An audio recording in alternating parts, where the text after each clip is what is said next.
श्रीमान् वेङ्कटनाथार्यः कवितार्किककेसरी वेदान्ताचार्यवर्यो मे सन्निधत्तां सदा हृदि।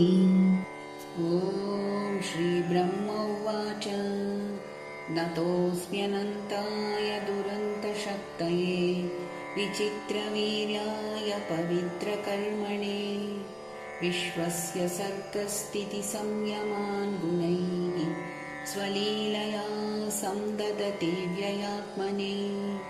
श्रीरुद्र उवाच कोपकालो युगान्तस्ते हतोऽयमसुरोऽल्पकः तत्सुतं पाह्युपसृतं भक्तं ते भक्तवत्सल।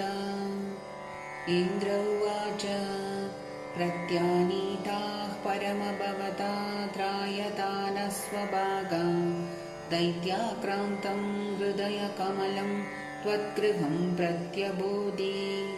कालग्रस्तं क्रियदिदमहो नाथ शुश्रूषतां ते मुक्तिस्तेषां न हि बहुमता नारसिंहापरैः किम्।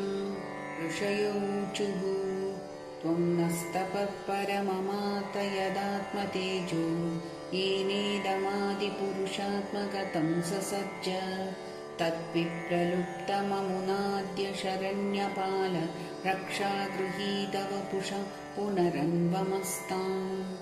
पितरऊचुः श्राद्धानि नोदि बुभुजे प्रसवं तनूजैर्दत्तानि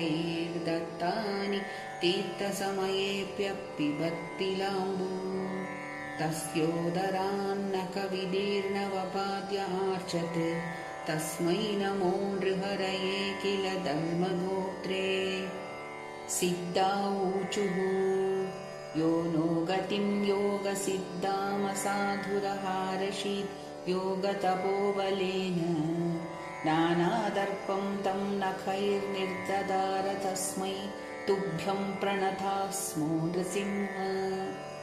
विद्याधारा ऊचुः विद्यां पृथक्तारणयानुरात्तं न्यषेददज्ञो बलवीर्यतृप्तः स येन सङ्ख्ये पशुवद्दतस्तं माया नृसिंहं प्रणताः स्म नित्यम्। नागा ऊचुः येन पापेन रत्नानि स्त्रीरत्नानि हृतानि नः तद्वक्षपाटनेनासां दत्तानन्दनमोऽस्तु ते। मनव ऊचुः मनवो वयं तव निदेशकारिणो दितिजेन देव परिभूतसेतवः भवता कलः सौपसंवृतप्रभो करवाम ते किमनुषादिकिङ्करम्। प्रजापतय ऊचुः प्रजेशा वयं ते परेशा विसृष्टा नयेन प्रजा वै सृजामोदिषिक्ताः स एष त्वया भिन्नवक्षातुषेते जगन्मङ्गलं सत्त्वमूर्तेऽवतारः।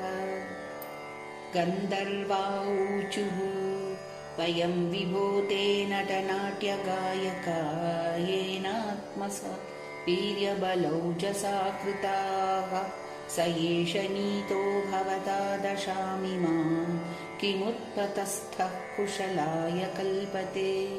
चारणा ऊचुः हरे तवाङ्घ्रिपङ्कजं भवापवर्गमाश्रिताः यदेष साधुभृच्चयस्त्वया सुरसमापितः। यक्षा ऊचुः वयमनुचरमुख्याः कर्मभिस्ते मनोज्ञैः तैह दितिसुतेन प्रापिता वाहकत्वम् स तु जनपरितापं तत्कृतं जानता ते नरहर उपनीतः पञ्चतां पञ्चविंश। किं पुरुषा ऊचुः वयं किं पुरुषास्त्वं तु महापुरुष ईश्वरः अयं कुपुरुषो नष्टो तिक्कृतः साधुभिर्यदा।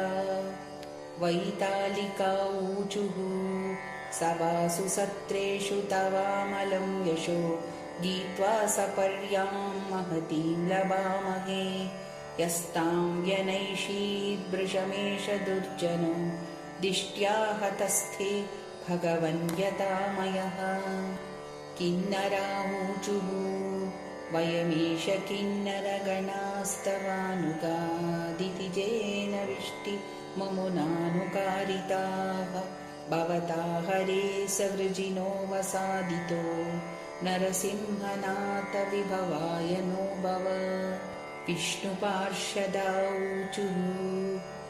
अद्यैतद्धरिनररूपमद्भुतम् ते दृष्टं नः शरणद सर्वलोकशर्मा सोऽयं ते विधिकर ईश विप्रशप्तस्तस्येदं निधनमनुग्रहाय विद्मः इति श्रीमद्भागवतमहापुराण अन्तर्गतं नरसिंहस्तोत्रं सम्पूर्णम्।